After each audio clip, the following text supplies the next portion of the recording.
ओम शांति। सुनते हैं आज की रात्रि कहानी। रात्रि कहानी का शीर्षक है गुल बकावली।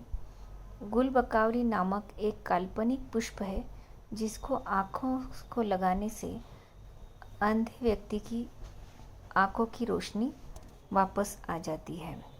यह एक स्वर्णिम पुष्प है जो देवलोक की स्वर्णिम झील में पूर्णतया खिलता है। यह बहुत ही सुंदर और सुगंधित होता है।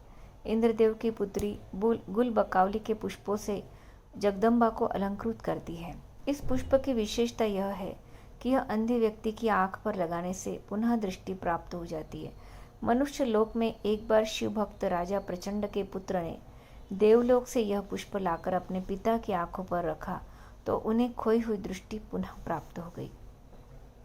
सुनते हैं इस कहानी को विस्तार से। अवंती नगर का राजा प्रचंड और महारानी प्रतिदिन शिव भगवान का अभिषेक कर राज्य संचालन करते थे।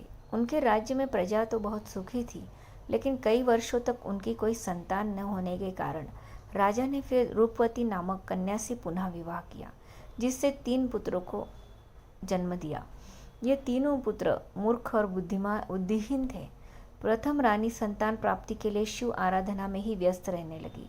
कुछ दिनों पश्चात उसने एक पुत्र को जन्म दिया जिसका नाम विजय रखा गया। दूसरी रानी को ईर्ष्या होने लगी क्योंकि प्रथम रानी के पुत्र विजय के कारण उसके लड़कों को राज्याधिकार प्राप्ति की संभावना नहीं रहेगी। इसलिए दूसरी रानी ने अपने भाई वक्रकेतु के साथ मिलकर एक योजना बनाई और उसने ज्योतिषियों द्वारा राजा को बहकाया कि विजय को राज्य से बाहर छोड़ दिया जाए। यदि नहीं छोड़ा गया तो उसके रहने से राजा नेत्रहीन हो जाएंगे। राजा को इच्छा न होते हुए भी बच्चे को जंगल में छोड़ना पड़ा, लेकिन वक्रकेतु और उसकी बहन ने सैनिकों को जंगल में बच्चे को मारने के लिए कहा। सिपाहियों ने जंगल में विजय को मारने के लिए तलवार निकाली तो तलवार पुष्पहार बन गई। पैरों से कुचल कर मारना चाहा तो उनके पैर ही शक्तिहीन हो गए। अंत में शिव जी ने एक मुनि के रूप में आकर विजय को एक गडरिये के हाथ सौंप दिया। वह उसकी पालना करने का आदेश दिया। दिन प्रतिदिन विजय बुद्धिमान एवं चतुर होने लगा एवं सर्व विद्याओं में निपुण हो गया। उधर राजभवन में वक्रकेतु ने योजना बनाई कि किसी भी तरह राजा को अंधा बनाकर स्वयं राज्य करे। इस योजना को क्रियान्वित करने के लिए उसने राजा को शिकार करने के लिए जंगल जाते समय दूध में एक तरह की दवा मिलाकर पिला दी। धीरे धीरे राजा की दृष्टि कम होती गई और ठीक उसी समय जब वह पूरा अंधा होने ही वाला था, उसके सामने विजय दिखाई दिया।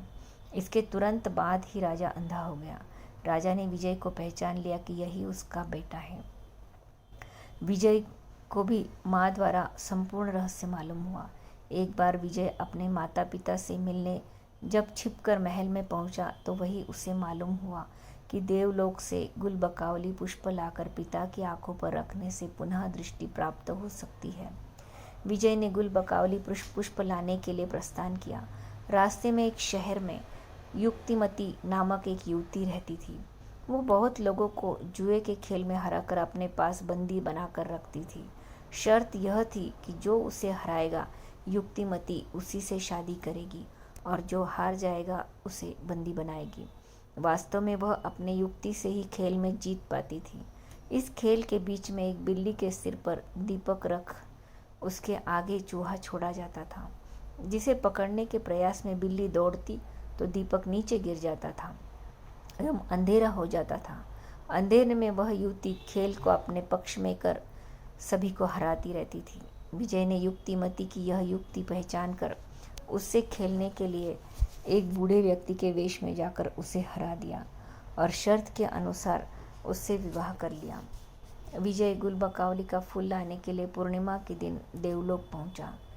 वहां स्वर्णिम झील में खिले हुए गुल बकावली के पुष्प उसे दिखाई दिए। उन पुष्पों को मनुष्य लोक तक लाने हेतु विजय को अनेक विघ्नों का सामना करना पड़ा।